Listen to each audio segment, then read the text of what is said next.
নবীন সংঘের উদ্যোগে 3 দিনব্যাপী সুবর্ণ জয়ন্তী বর্ষ উদযাপন। মালদার গাজলের হাতিমারি নবীন সংঘের উদ্যোগে 3 দিনব্যাপী সুবর্ণ জয়ন্তী বর্ষ উদযাপন অনুষ্ঠান শেষ হলো।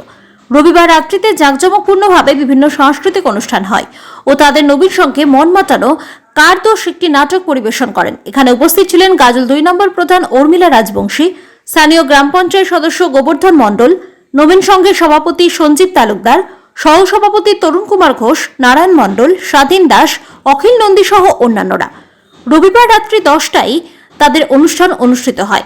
তাদের নাটক দেখার জন্য সেখানে অনেক ভিড় উপচে পড়ে। ক্লাব সূত্রে জানা গিয়েছে নবীন সংঘের বয়স 50 বছর পূর্তি হলো, সেই জন্য হাতিবাড়ি গ্রামে বিরাট অনুষ্ঠান হচ্ছে। 21শে মার্চ সন্ধ্যায় মশাল দৌড় প্রতিযোগিতা হয়, বিভিন্ন অতিথিদের বরণ করে নেওয়া হয়, স্থানীয় শিল্পীদের অনুষ্ঠান হয়। দ্বিতীয় দিন বহিরাগত শিল্পীদের নিয়ে বিচিত্রা অনুষ্ঠান হয়। বিশাল নাটক গোষ্ঠী সেখানে নাটক করে।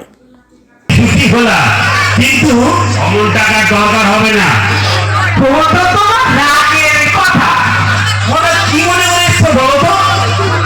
আরে তা তো বলবো, তা তো বলবো, তোমাকে বলবো না তো কাকে? এখানে নবীন সংঘের পক্ষ থেকে 50 বছরে এখানে পূর্ণতা লাভ করেছে, তার উপলক্ষে এখানে খুব সুন্দর অনুষ্ঠান হচ্ছে। এটা 3 দিন ব্যাপী অনুষ্ঠান। আজকে দ্বিতীয় দিন। আজকে তো খুব সুন্দর একটা সাংস্কৃতিক অনুষ্ঠান হচ্ছে আমাদের সামনে, আর খুবই ভালো লাগছে।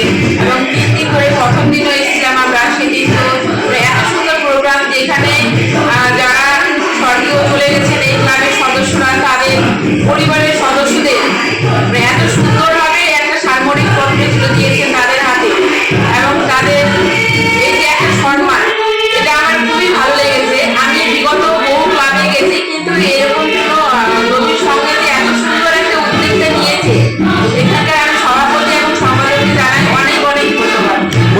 এখানে খুবই সুন্দর লেগেছে, সত্যি তুলনা হয় না, এত সুন্দর অনুষ্ঠান, খুবই ভালো লেগেছে। থানার অন্তর্গত হাতিবাড়ি গ্রাম। এই গ্রাম অধ্যুষিত ST/SC এরিয়া। এখানকার মানুষ অধিকাংশই দরিদ্র। আমি ক্লাবে ক্লাব কর্তৃপক্ষকে এবং সমস্ত সদস্যকে ধন্যবাদ জানাই এই জন্য যে গ্রামের মধ্যে এরকম একটা মহতী অনুষ্ঠান, শুধু তাই না, অনুষ্ঠান নয়, মানুষের মধ্যে অনুপ্রেরণা সঞ্চার করা, আগামী দিনের পথ দেখানো একটা বড় হাতিয়ার বলে মনে করছি।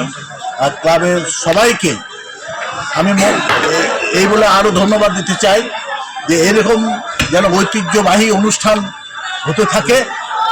গ্রামের মানুষ অনুপ্রাণিত হবে, ছেলেপেলেরা অনুপ্রাণিত হবে। বিশেষ করে যেহেতু এগুলো গভর্নমেন্ট পোষিত নয়, সেই জন্য আর্থিক অভাব অনটন আছে।